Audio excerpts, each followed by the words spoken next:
Hello दोस्तों, Hindi horror stories channel पे आप सभी का स्वागत है।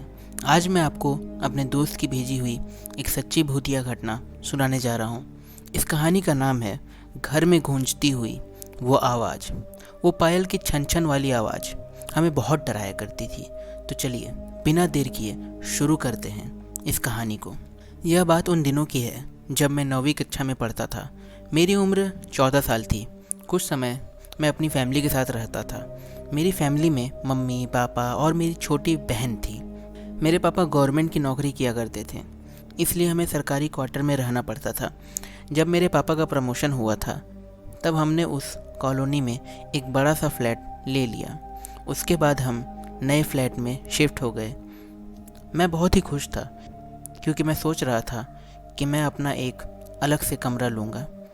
पता नहीं क्यों जिस दिन से हम उस घर में रहने लगे तब से मुझे उस घर में अजीबोगरीब बेचैनी महसूस हो रही थी। उस घर में मुझे देर से सोने की आदत थी क्योंकि हमारा टीवी चैनल वाला हर रात को एक नई फिल्म दिखाता था और मेरे मम्मी, पापा और बहन दूसरे कमरे में जल्दी सो जाते थे। शुरू में तो सब कुछ ठीक था, लेकिन अचानक मुझे एक रात को जब मैं अपने बेड पर बैठकर मूवी देख रहा था तो अचानक मुझे रूम के बाहर से किसी की आवाज़ सुनाई देने लग गई। मुझे लगा कि मम्मी यहाँ पर पानी पीने के लिए उठी होगी। मैंने ध्यान नहीं दिया। हाँ, लेकिन मैंने टीवी का आवाज़ थोड़ा कम कर दिया। लेकिन 4 से 5 मिनट के बाद फिर से वही आवाज़ आने लगी। वो आवाज़ किसी औरत के चलने पर उसके पायल की आवाज़ जैसी थी, जैसे कि छन छन, बिल्कुल ऐसी ही आवाज़ आ रही थी। मैंने टीवी का आवाज़ बिल्कुल बंद कर दिया, लेकिन बाहर से वही आवाज़ आ रही थी, छन छन छन। यह आवाज़ सुनकर मेरा शरीर कांपने लगा और मेरे रोंगटे भी खड़े हो गए। आवाज़ लगातार आ रही थी और 4 से 5 सेकंड के लिए सुनाई देती थी, उसके बाद बंद हो जाती थी। बाद में 3 से 4 मिनट के बाद फिर से छन छन छन, जैसे कि कोई भारी पायल पहनकर चल रही हो। मेरा दिल ज़ोर ज़ोर से धड़कने लगा। ऐसा लग रहा था कि मेरा दिल अभी छाती से बाहर निकलकर मुंह में आ जाएगा। पता ही नहीं चल रहा था कि मैं क्या करूं। मैंने सोचा कि मैं अपने मम्मी पापा को भी उठाकर उन्हें सारी बात बता देता हूं। बाद में मैंने हिम्मत करके दरवाज़ा खोला तो अचानक ही वही आवाज़ सुनाई दी, छन छन छन। उस समय वही आवाज़ बिल्कुल मेरे सामने से आ रही थी।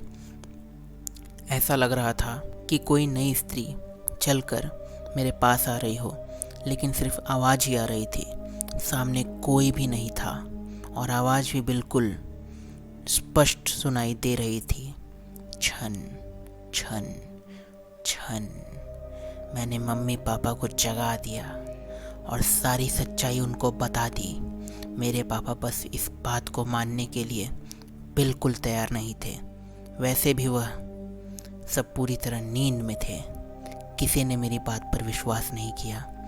बाद में मैंने अपनी मम्मी पापा के साथ कमरे में सो गया। ऐसे ही 3 से 4 दिन निकलने के बाद एक रात को फिर से वही आवाज़ सुनाई दी, छन छन छन।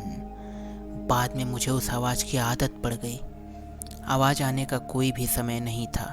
आवाज़ कभी भी 10 बजे या 10:30 बजे आती थी, परंतु एक बात तो पक्की थी, वो आवाज़ सिर्फ मुझे ही सुनाई देती थी और दूसरे किसी को भी नहीं। कभी कभी वो आवाज़ मुझे बहुत ही डरा देती थी। 8 से 9 महीने बाद हमें एक नया फ्लैट मिल गया और हम वहाँ पर शिफ्ट हो गए। उसी फ्लैट में हमारी जगह पर जो नए लोग रहने आए थे वह हमारे जान पहचान के लोग थे। उनका बेटा मेरा बहुत अच्छा दोस्त था और उनका फैमिली काफ़ी बड़ा फैमिली था। एक दिन वो अंकल हमारे घर पर आए और हमसे पूछा कि आपको कभी कभी कोई आवाज़ सुनाई देती थी। बस यही बात सुनकर मुझे पूरा यकीन हो गया था कि वो कोई मेरा वहम नहीं था। उस अंकल के पूरे परिवार ने वो आवाज़ सुनी थी। आखिर में मेरी मम्मी पापा को यकीन हो गया कि मैं झूठ नहीं बोल रहा था। बाद में उन लोगों ने घर में पूजा पाठ करवाया। हमने यह बात जानने की कोशिश की थी कि घर में आखिर हुआ क्या था। तब जाकर पता चला था कि उस घर में एक नहीं बल्कि 6 आत्माएं रहती थी।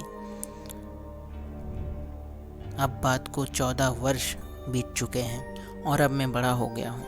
मुझे पता नहीं है कि क्या आज भी वही आवाज़ सुनाई दे रही होगी या नहीं, लेकिन आज भी मैं उस आवाज़ के बारे में सोचता हूँ तो मेरी फट जाती है। उम्मीद करता हूँ कि आपको कहानी पसंद आई होगी। अगर कहानी पसंद आई है तो लाइक सब्सक्राइब ज़रूर करना। तब तक के लिए मिलते हैं अगले वीडियो में।